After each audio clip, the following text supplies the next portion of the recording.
नमस्कार। आज की इस वीडियो में जो हम लोगों का डिस्कशन होगा वो होगा केतु के ऊपर कि केतु ना आपको किस तरीके से बहुत रिचेस्ट पर्सन बना सकता है, बिलीनियर बना सकता है। केतु से बनने वाले राजयोग जो होते हैं ना वो आपको इस वीडियो में जानने को मिलेंगे। सबसे पहले बता दूं कुछ चीज़ें कि केतु ना देखिए, कुछ ग्रह ऐसे होते हैं जो हमें ना एक सस्टेनेबिलिटी देते हैं, लाइक हमारे फाइनेंसेस जो रहेंगे एक परिवार तक सीमित रहेंगे। कुछ जैसे केतु में ना इतनी ताकत है कि वो आपको पीढ़ी दर पीढ़ी देने की ताकत रखता है, क्योंकि अगर आप 8th हाउस देखोगे, 9th हाउस आपके ना एंसेस्टर्स का भी होता है। अगर आप 8th हाउस देखोगे ना तो व्यक्ति के पास जितने मतलब पीढ़ी दर पीढ़ी पैसा रहता है, तो 8th हाउस भी उसमें देखा जाता है। केतु वहाँ उचका होता है स्कॉर्पियो में, पहली बात ये है। दूसरी बात, केतु आपके पास लाइफ के जितने भी पेंडिंग कर्मा हैं, कार्मिक जो आपने कर्म किए हैं पिछली लाइफ में, कितने आपने गुड डीड्स किए हैं, बैड डीड्स किए हैं, वो सब अपने पास रखता है। केतु के पास इतनी कैपेबिलिटी होती है, अगर व्यक्ति देखिए केतु के अंदर डिटैचमेंट की क्वालिटी ज़रूर है, उसका वो नेचर है, कैरेक्टरिस्टिक्स है उसका स्वाभाविक, वो त्यागेगा नहीं, वो अपने साथ कैरी करते ही करता है हर ग्रह जिसका कोई नेचर होता है। पर केतु के पास ऐसी पावर भी है कि अगर वो किसी ग्रह से लिंक हो जाए और वो व्यक्ति वहाँ पर उसके अगर पास लाइफ में अच्छे कर्म रहे हो तो उसको इस लाइफ में अच्छी चीज़ें मिलेंगी। कैसे मिलेंगी इस वीडियो में जानते हैं। सबसे पहले बता दूँ केतु किस भाव में सबसे अच्छा माना जाता है, अगर उस हिसाब से देखा जाए। देखिए केतु मटेरियलिस्टिक ग्रह के उसमें तो वैसे माना नहीं गया है जितना राहु को माना गया है, क्योंकि वो देने की ताकत रखता है। बट केतु एक मोक्ष वैराग्य के रूप में माना गया। और केतु के साथ ऐसा है कि अगर आप उस चीज़ के बारे में सोचो नहीं, ज़्यादा वो नहीं करो, तो वो आपको बहुत बहुत देता भी है।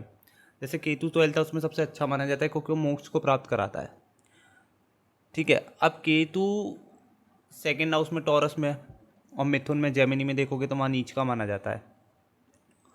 पर मैंने देखा है कि केतु अगर किसी का 11th हाउस में हो तो इस व्यक्ति के पास पैसा बहुत आता है अचानक, क्योंकि स्कॉर्पियो की energy, Scorpio is a sign of जितने भी सडन इवेंट्स होते हैं वहाँ केतु उसकी एनर्जी, अब मंगल की एनर्जी भी रखता है।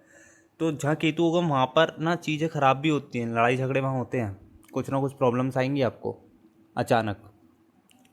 देखिए केतु के साथ तो क्या है ना, जैसे केतु अगर किसी का 5th हाउस में बैठा है और अच्छा वेल प्लेस्ड बैठा है, मित्र राशि में बैठा, उसका स्वामी उच्च का होकर बैठा है। मान के चलिए, मैं एक एग्जांपल दे रहा हूँ, ये मेष लगन की कुंडली है, सिर्फ एक एग्जांपल के रूप में समझा रहा हूँ।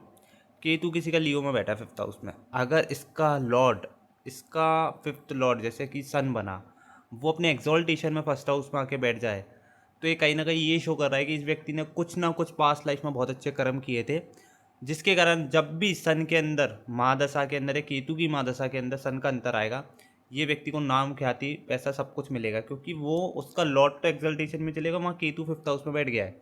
तो ये भी शो कर रहा है क्योंकि उसका लॉर्ड एक्सल्टेशन में हो गया सन, और 5th हाउस में केतु है, इट्स शोज कि this person has done some good deeds in past life, कुछ ना कुछ अच्छी चीज़ें की है इसने, तो इसको मिलनी है इस लाइफ में।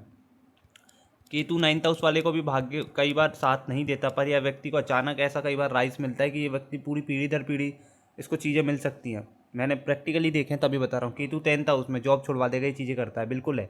आप काम टिक के नहीं करेंगे सस्टेन होके, बट ये आपको केतु 10th हाउस में बहुत बड़ी ख्याति भी दे सकता है। मैंने बहुत से चार्ट देखे हैं जिसने मार्स केतु, वीनस केतु, इनके पास पैसा है, पर ये है कि इनको पैसों से इतना वो नहीं है मोह। ठीक है, वीनस केतु वाले के पास पैसा बहुत हो सकता है, ऐसा नहीं मत बोलना कभी प्रिडिक्शन की वीनस राहु के पास ही होगा, वीनस केतु के पास भी हो सकता है। कब होगा पैसा, ये व्यक्ति अगर स्पिरिचुअली बहुत एक्टिव होगा, इसके पास बहुत पैसा आना है, अगर इसने अच्छे कर्म किए पास्ट में, लोगों को दिया है, अगर इसने व्यक्ति ने मदद की है लोगों की पैसे के रूप में, इस व्यक्ति को पैसा मिलेगा, कोई नहीं रोक सकता। मार्स केतु भाइयों से भले आपके संबंध खराब रहे, बहन भाइयों से, पर ये आपको ज़मीन देने की ताकत रखता है, इसके अंदर इतनी ताकत है। तो मैंने बहुत चीज़ें ऐसी देखी। अब केतु उच्च का कहाँ माना जाता है, स्कॉर्पियो में। स्कॉर्पियो में अगर केतु किसी का बैठा है और उसका लॉर्ड मंगल अगर अच्छा बैठ जाए उच्च का होके, ये व्यक्ति को चीज़ें मिलनी है इस लाइफ में, सक्सेस होने से कोई नहीं रोक सकता। तो केतु 11th हाउस में भी अच्छा रिजल्ट दे सकता है। उसका लॉर्डशिप कहाँ पर है, उसका लॉर्ड का बैठा है डिस्पोजिटर, वो भी ध्यान रखना है। केतु सबसे अच्छा 11th हाउस में, 12th हाउस में, 4th हाउस में भी आपको घर गाड़ी सुख सुविधा देता है, बहुत बड़े बड़े घर बनवाता है केतु 4th हाउस में अगर अच्छा बैठा हो, याद रखना बस।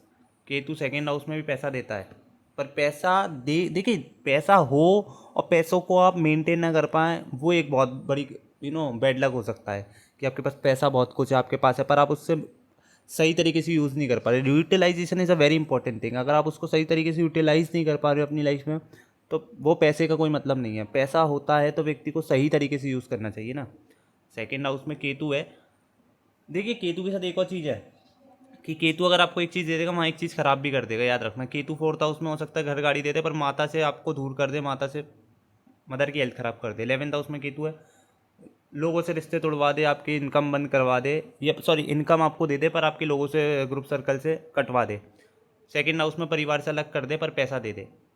बहुत चीज़ें हैं। 8th हाउस में केतु है, व्यक्ति को जीना पता है, व्यक्ति को ना इस जीवन से प्यार नहीं होता। 8th हाउस वाले केतु को अब देखना, वो फालतू की बातें करेगा, कई बार मरने की या ऐसी ऐसी नेगेटिव थॉट जल्दी लाता है। तो दोस्तों यही वीडियो थी। वीडियो अच्छी लगी तो लाइक शेयर जरूर करना, चैनल पर नहीं तो चैनल को जरूर सब्सक्राइब करना। जब तक के लिए बहुत बहुत धन्यवाद।